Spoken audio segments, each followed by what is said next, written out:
And now, from the authorities in sports nutrition, it's the EFX Sports Show. And here's your hosts, Dr. Jeff Golini and Brian Andrews. Well, welcome to the EFX Sports Show. My name is Dr. Jeff Golini, and I'm here with my co-host, Mr. Brian Andrews.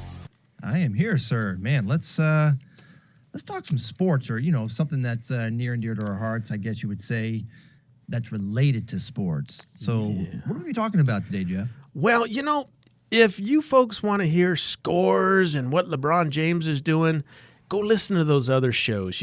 They're good at that. What this show is about is bringing you information that's relevant, kind of behind the scenes of what happens. And today we're going to talk about injury prevention for sports. Right. And, like you said, if you want to hear sports scores and that sort of thing, that's not really our deal. We're more talking about if you're the guy on the field. That's really our bent, and then how you can be even better as an athlete. Absolutely. And, injury is it goes hand in hand with sports. So, Brian, kick us off, man. Injuries. Injuries are just, honestly, let's face it, they're part of the game. It's something you never want to deal with. But one thing you kind of have to know going in is there's a pretty good chance that if you're into weightlifting or whatever sport, you're going to have some level of injury at some point. It's just, again, it's part of it. You're playing football, you're going to get hit. But regardless, let's kind of clear this up. So when we talk about injury, there's really two major types, and those are overuse injuries and trauma injuries. So overuse, what that is that's when you damage, like your ligaments, your tendons. And I'm talking about more of a strain. Like, have you ever had tennis elbow, which I personally fight off and on. Maybe it's an age thing and just all the years of lifting. Or, like you get what they call swimmer shoulder. That's rotating your shoulders when you're swimming over and over and over and over and over. That starts to put a lot of wear and tear on those joints. And so another one would be, a lot of us are familiar with, and you find out way too far after the fact, are stress fractures. When they do an x-ray at some point and they see maybe the bone finally broke, there was these hairline fractures that existed from who knows what over time that finally give way under just extreme amount of stress. Now, trauma, that type of injury, that's something that's really extreme. And that's something where you immediately have to get medical attention. That's, you've dislocated a shoulder, you break an ankle, you actually tear that muscle or tear that tendon completely or almost completely. And that's something you can't just kind of, ouch, and then keep moving. Big difference between those two. Yeah, and you said something important about, as an athlete, the guy or gal on the field, injuries are just part of it. Anytime you are asking your body to go above and beyond, you have a potential to injure yourself, let alone if you're butting heads with somebody else. So, there are a lot of common types of injuries and, why they occur. And sometimes they're things we just don't think about. But I think about, to prevent an injury, you have to be somewhat aware of what causes. And one of the things that I noticed, especially for me as an athlete, was just, the sheer physical stress, on the muscles, the tendons, overtraining, over-practicing. Man, when I played high school football, our 2-a-days, I remember one year our coach decided we were going to go 3-a-days. No water, water made you weak. Just out there forever. I used to stick little oranges and lemons up in my helmet because we couldn't get no water. Water makes you weak. I think 3-a-days make you weak. Yeah, no kidding. But just that sheer stress. A lot of guys and gals in the gym, you overtrain, especially when you're younger. If you're spending 3 hours in the gym, you're spending way too much time. Just be careful with the amount that you're doing. That's probably one of the most common ways that you can injure yourself. That's right. And just to give a very simplistic idea of what the injury actually is, the way your body works, and we're talking more specifically, with muscle tissue and or an injury, is there's a process called remodeling. So when you work out, you're actually doing there's micro trauma that happens to the tissue and the cells they're actually being torn at a very small level. Well, what's happening is, and this also goes for breaking a bone, that injury remodels or repairs itself to be bigger and stronger. That's why that muscle grows, and that's why a broken bone at the site of the break, if it heals properly, is actually stronger than the rest of the bone. The key, though, that I want to get to, though, is when the part of building back up doesn't happen fast enough, and that's where an injury actually hits you. And there's actually 5 major causes of this. The first one is going to be you just too quickly accelerate your training level. That stress, you just jump in too far, too fast, and all of a sudden there's a shock to the tendon or the system that it overwhelms it. And very similarly is, people take a layoff and they, it's only been a couple years. And I remember I used to train like a madman. They come back in and go right back to that level. You're going to get hurt. I mean, let's just face it. You got your whole life to train. You can ease back in maybe a little slower. And it's interesting because you mentioned, accelerating your training too quickly. This time of year, as new people are coming into, especially into the gym, and, now the gym's having all the CrossFit, all these different classes, you got to be careful. Don't get into an advanced class thinking that you can keep up. More people get injured in these classes thinking that they can keep up. There's nothing wrong with admitting that you can't do everything. Do a portion of it, or start with one of the beginner classes where you're basically learning the right techniques, which is kind of our third point, is poor techniques. And this could be poor techniques, lifting, poor techniques running, even, looking at sports, there are very poor techniques that a lot of people use. Football, using your head as a battering ram. You will get a concussion. That was one of my bad things because I put my head down and I just went, and I had several concussions. Back then, they didn't know it was a concussion, so you just rolled with it.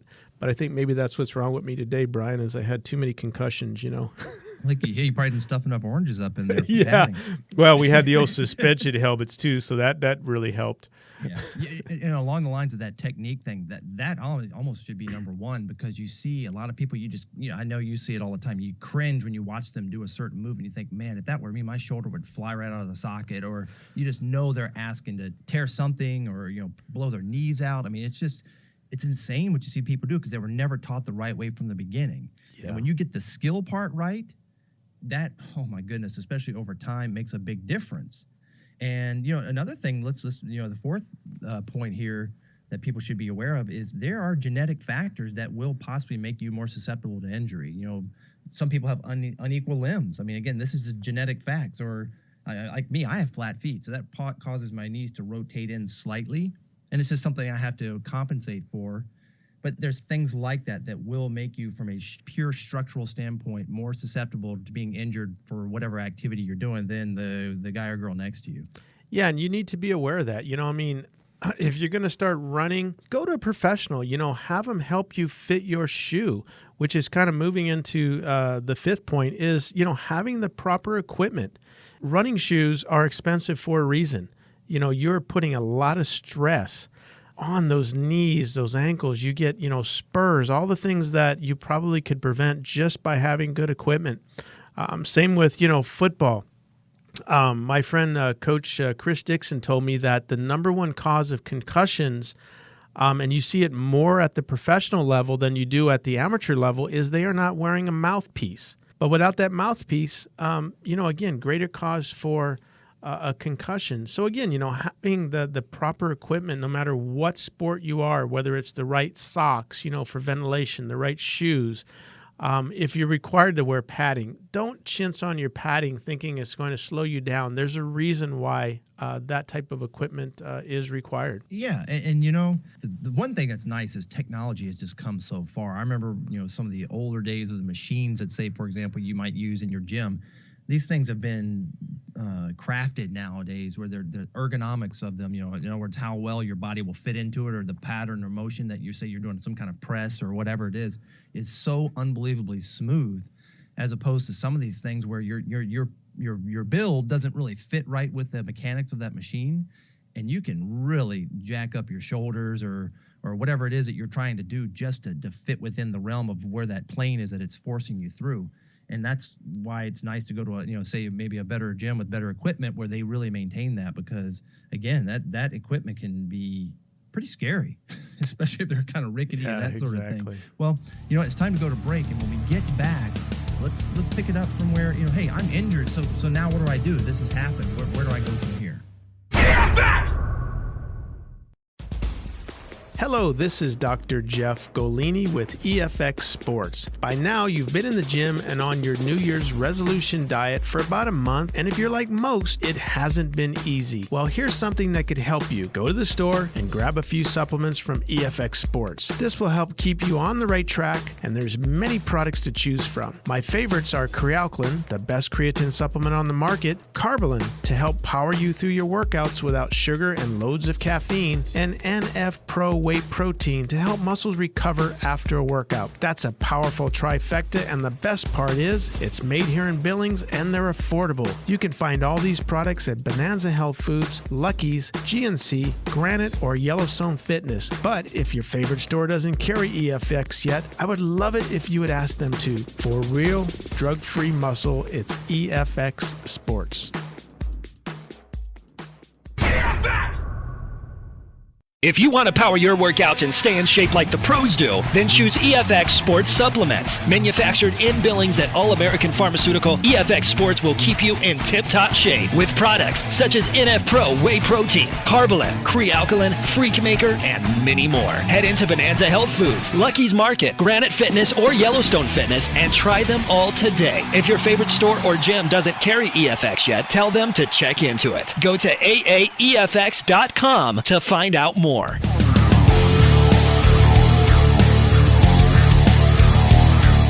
welcome back to the EFX Sports Show.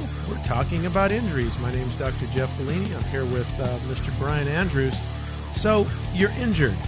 Now what?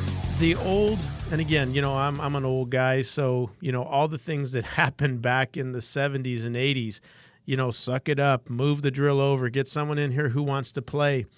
A lot of times, as an athlete, your pride comes in and, you don't want to lose your spot. You don't want to lose your glory. But let me tell you, if you are injured, stop. Let me say that again. Stop immediately, because you might just have a minimal injury, but if you continue on, it could turn into something major and further damage you for life. Again, you want to be an athlete your whole life. You want to continue on and find something that makes you happy, keeps you healthy. So again, you don't want to have some damage that you could have prevented. Ego is so powerful, especially when it comes to, say, the gym or, like you said, whatever it is you're doing, and you feel a little twinge or something.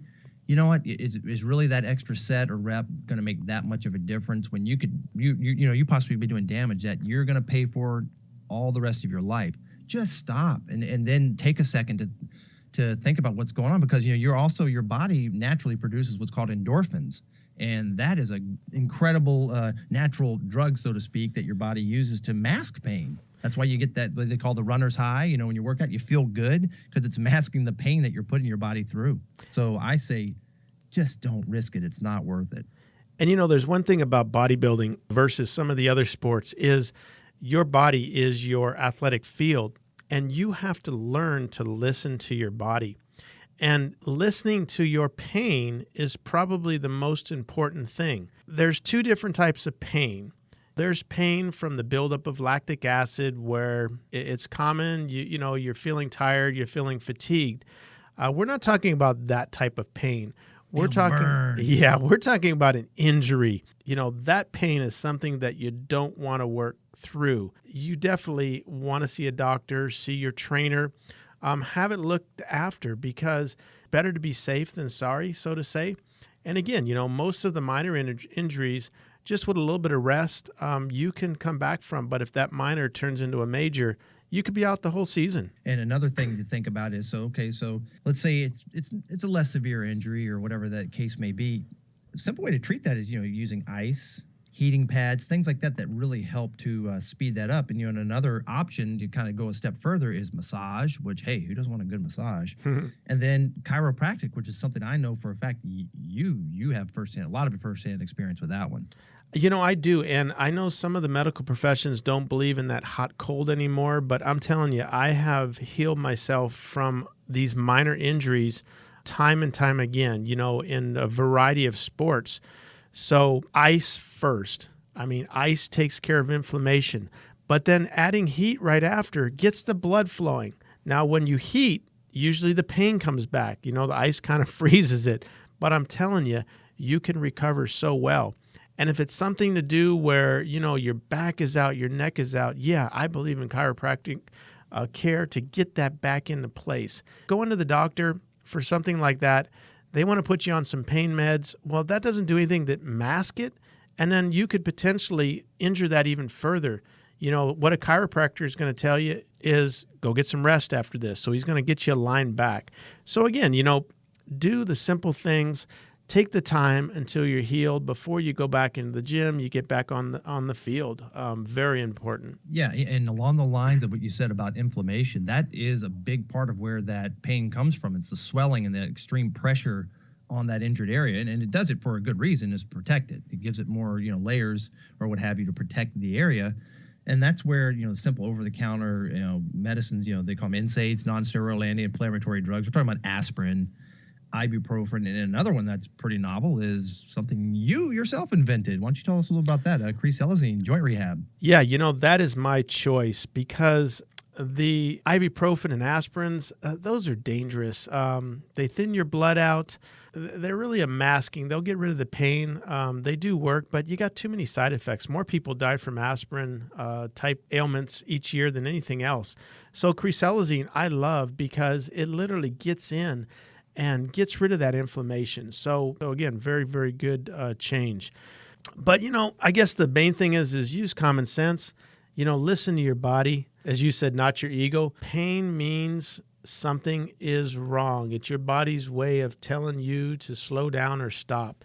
Don't follow some of the old sayings, no pain, no gain. They're not talking about injury pain, as we said. They're just talking about that lactic acid buildup. Pain is an important factor to get you to stop and to lay off, take a rest.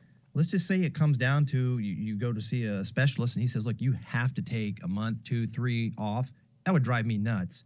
But you got to keep the big picture in mind. You have the whole rest of your life to train. I mean, get healed or you're going to be fighting this thing literally for the rest of your life. It may never go away. We call nagging injuries. Those are by far the worst, especially as you get older. The other one is now you might be able to do what we call training around an injury. So, for example, let's say you've tweaked your lower back and you cannot squat. That doesn't mean you don't work your legs. That means you could do leg extensions or leg curls. It's better than nothing, and you're still engaging those muscles, so you're not going to, atrophy or, lose the strength there. And again, these are just little tricks and tips. We can throw out some more of ways to get around shoulder injuries and this type of thing so you can keep active. But the key is just be smart. Stop and think about this. Look at the big picture. And as my grandmother used to say, an ounce of prevention is worth a pound of cure. The best way to keep from getting injuries is to do everything that you can to prevent those. The number one thing that I know I'll recommend and Brian will recommend is warm up. Just don't come into the gym or come onto the practice field and just run out there and start going at it. You got to warm up a motor in a car. You got to warm your body up a little bit. You got to do some stretching, do some light weight. I always tell people in the gym, your first set should be really lightweight. Just get that muscle used to contracting before you start adding on more weight. Lots of different types of stretching exercises and things that you can do. But, the better flexibility you have, the better chance you're going to have from preventing an injury. Right. And really what those things are doing, again, let's be somewhat simplistic, but give people the idea. You're just trying to move the blood in your body into the area you're going to be working.